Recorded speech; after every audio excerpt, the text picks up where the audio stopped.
Diqqat aholiga tezkor xabar. O'zbekistonda 7-iyul kunidan 10-iyulgacha kutilayotgan ob-havo prognozlari e'lon qilindi. Barcha tezda xabardor bo'lsin. Assalomu alaykum hurmatli tomoshabinlar. Ushbu ma'lumotimiz boshqalarga ham tezroq yetib borishligi uchun like va obuna bo'lish tugmachalarini bosib qo'yishlikni unutmang. Like bosgan qo'llaringiz hech qachon dard ko'rmasin.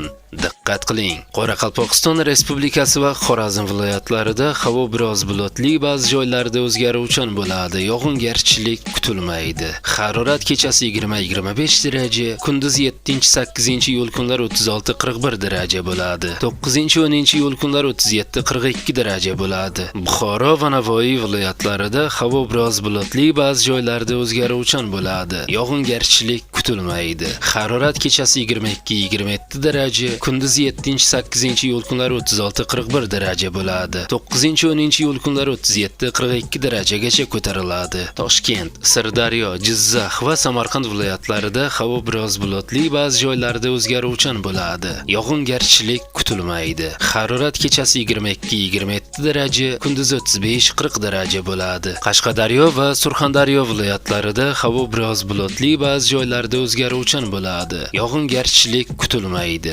Harorat kechasi 22-27 daraja, kunduz 37-42 daraja bo'ladi. Andijon, Namangan va Farg'ona viloyatlarida havo biroz bulutli, ba'zi joylarda o'zgaruvchan bo'ladi.